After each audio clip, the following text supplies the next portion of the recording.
En Slovaquie, le parti populiste de l'ancien Premier ministre Robert Fico, opposé à l'aide à l'Ukraine, remporte les législatives. Un grand rassemblement organisé par l'opposition a réuni des milliers de personnes à Varsovie.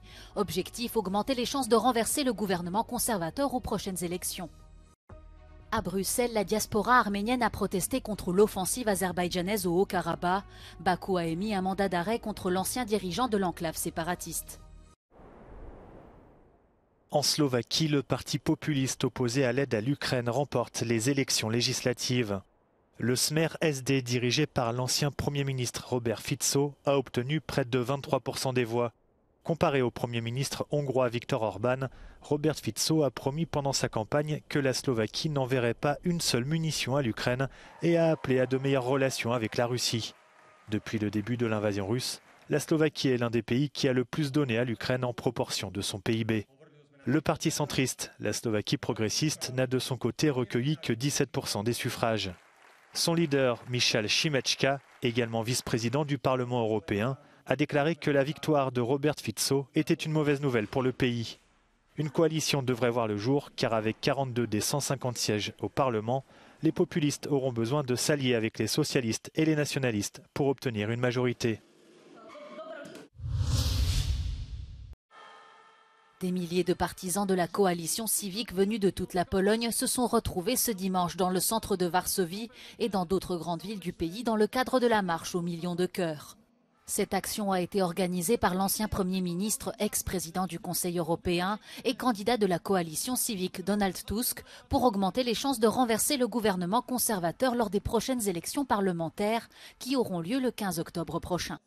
Selon Donald Tusk, le parti au pouvoir droit et justice chercherait à renforcer encore plus son pouvoir en bafouant les droits fondamentaux et ses liens avec ses partenaires et l'Union européenne. Les femmes polonaises seraient également en danger suite au durcissement des lois sur l'avortement. Selon les derniers sondages, la coalition civique a encore plusieurs points de retard par rapport au parti droit et justice. Pourtant, Donald Tusk affirme qu'il y a des chances pour que l'opposition au sens large, qui comprend le parti de gauche et la troisième voie centriste, remporte ce scrutin.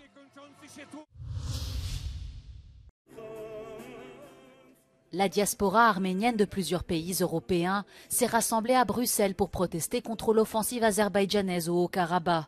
Les séparatistes arméniens, qui contrôlaient l'enclave depuis près de 30 ans, ont accepté de déposer les armes la semaine dernière à la suite d'une offensive éclair de Bakou. Alors que la région se vide de ses habitants arméniens, les autorités azerbaïdjanaises ont annoncé l'arrivée d'une mission de l'ONU sur place. Le procureur général d'Azerbaïdjan a quant à lui émis un mandat d'arrêt contre l'ancien dirigeant du Haut-Karabakh au pouvoir depuis mai 2020. Plusieurs autres ministres ont également été arrêtés alors qu'ils tentaient de passer la frontière arménienne. Ce dimanche, l'Arménie a décrété une journée nationale de prière pour le Haut-Karabakh. Les cloches ont sonné dans toutes les églises du pays et le chef de l'église apostolique arménienne a dirigé une messe dans la principale cathédrale, Etchmiadzin, près de la capitale Erevan. Un attentat suicide a frappé dimanche matin le cœur de la capitale turque, Ankara. 2 hommes se sont présentés à bord d'un véhicule devant l'entrée d'un bâtiment du ministère de l'Intérieur. L'un a ouvert le feu avant d'être tué, l'autre s'est fait exploser. 2 policiers ont été légèrement blessés dans l'échange de tirs. Le Parti des travailleurs du Kurdistan, le PKK, un groupe armé considéré comme terroriste par la Turquie et des pays occidentaux, a revendiqué l'attentat. Il s'est produit à quelques heures de l'ouverture d'une session parlementaire qui doit valider l'entrée de la Suède dans l'OTAN. La mairie de Murcie en Espagne a déclaré 3 jours de deuil dans toute la région suite à l'incendie meurtrier dans une discothèque qui a tué au moins 13 personnes et en a blessé plusieurs autres. Les autorités ont déclaré que le bilan pourrait encore s'alourdir car plusieurs personnes sont toujours portées disparues. L'incendie s'est déclaré vers 6 heures du matin dans une discothèque populaire et a rapidement ravagé toute la salle. L'origine du feu n'est pas connue. La police et les services d'urgence ont réussi à sécuriser l'intérieur du club afin d'éviter un éventuel effondrement et ont tenté de localiser et d'identifier les corps. Adi a grandi dans cette maison à Groningen. Mais à cause des tremblements de terre, il n'est plus possible d'y vivre en sécurité.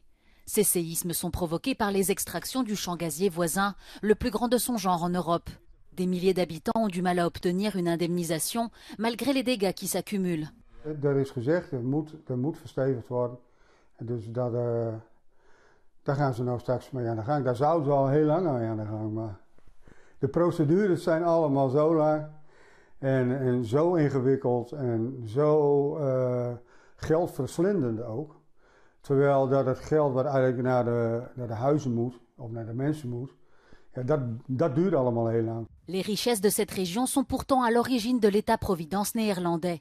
The discovery of the Groningen gas field was really important to the Dutch economy because it enabled us to make annual revenues of about 15 billion euros in the beginning.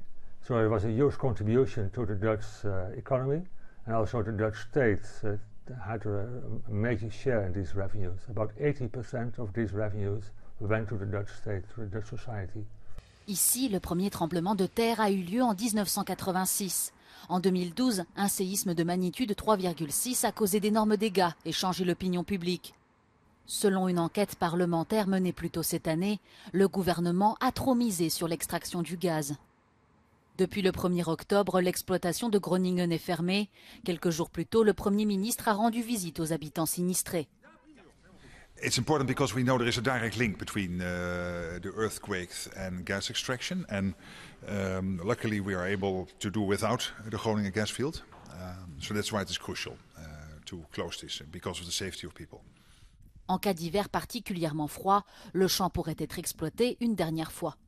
Behind me you can see a gas installation that is now partially dismantled. There's many of these dotted around the Groningen countryside atop of this largest onshore gas field in Europe.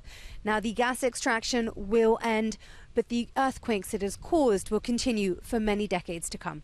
This is Fernand van Tetz reporting for Euronews, Groningen.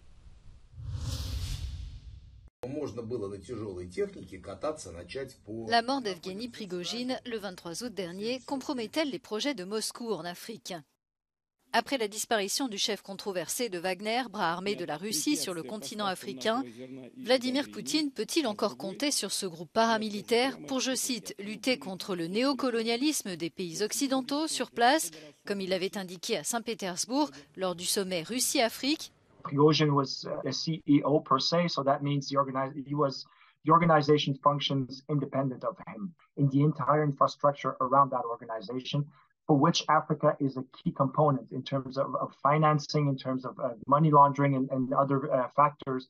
So then that entire infrastructure is still in place. Russian military officials, from the deputy defense minister and military intelligence officials, came to visit some of these countries, so Central African Republic, they did a visit to Mali, and I have been in contact with leaders in Burkina Faso, where it was made clear to leaders in place that the Russian Defense Ministry will now take Wagner. En 2022, la Russie a supplanté la Chine en tant que premier pays fournisseur d'armes en Afrique. Cependant, elle représente moins de 1% des investissements directs étrangers sur le continent. Dans un contexte de coup d'État, les objectifs de la Russie sont-ils purement géopolitiques? A lot of what Russia and Wagner have done, in the last 2 years or so has been, to put it crudely, to stick up its middle finger to France. And I think France has been its main target, so it has targeted former French colonies in Africa. And that worked surprisingly well. However, it does not really invest. It does not provide development aid. It does not provide humanitarian assistance. The fact that it's willing to support a lot the younger people, the dynamics in terms of saying, well, we support what you're doing and we're not going to judge you if you have human rights abuses. That's well received. It's just what Russia is doing well is it's providing an alternative to what Western countries offer or have offered for the last few decades. En retirant leur influence aux Occidentaux, Moscou s'assure un soutien qui se fait rare à son égard sur la scène internationale. Les pays africains disposent de 54 voix à l'Assemblée générale des Nations unies, ce qui en fait l'un des blocs régionaux les plus puissants.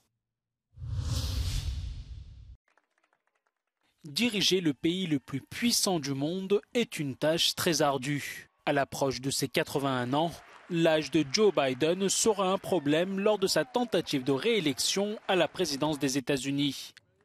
D'autres vétérans de la politique américaine poursuivent leur carrière malgré leur âge avancé. comme le sénateur républicain Mitch McConnell, âgé de 81 ans, qui a eu plusieurs fois des moments d'absence en public, ou encore Nancy Pelosi, âgée de 83 ans, qui cherche encore à être réélue à la présidence de la Chambre des représentants. En comparaison, en Europe, depuis quelques années, l'âge moyen des dirigeants est nettement plus bas.